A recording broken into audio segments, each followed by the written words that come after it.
My name is Mwaura Kabata. I am the immediate former Vice President of the Law Society of Kenya. The two dynamisms in how men can play this role is one, by being supportive both from the societies that we come in from, but also professionally in making an input in redefining the structures that have existed predominantly to favor the males in society, but also that conversation about deepening the understanding and appreciation both from a policy perspective, an institutional perspective, but then also importantly a legal framework, a legislative framework where these lessons can be harnessed into law. Initially, or rather traditionally in the past, the legal profession had a majority of male members, but that has since transformatively changed. Right now, the number of female advocates is increasing. In fact, you'll be shocked that a larger majority of members of the Law Society of Kenya are in fact women.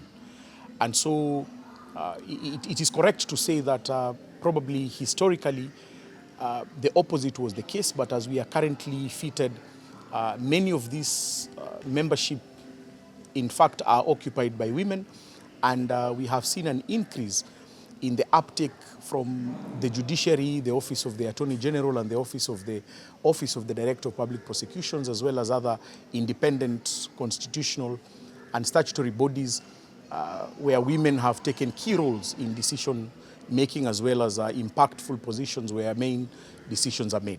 One is probably societal biases, where it is assumed from a framework perspective that women can't take up certain leadership roles. For instance, I do not see why we have never had an Inspector General of Police that is a woman. We've never had the top brass of our army, being driven by women.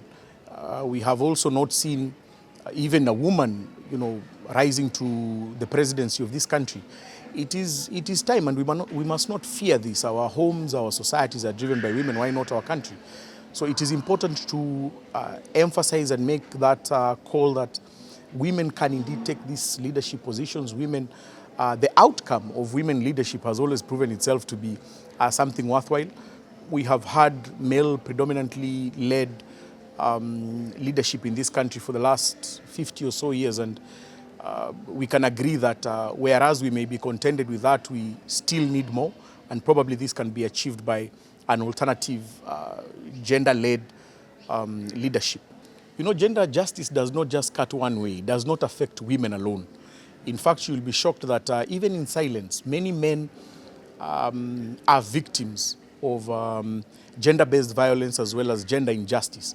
And so, even the reversed mechanism, and I am glad to have learned this even in this conference, that even the breakdown of, male colleagues, which deals a lot and addresses the question of gender-based violence on women, even the males who, or rather most of the men who participate, or rather the perpetrators of these acts in themselves are broken.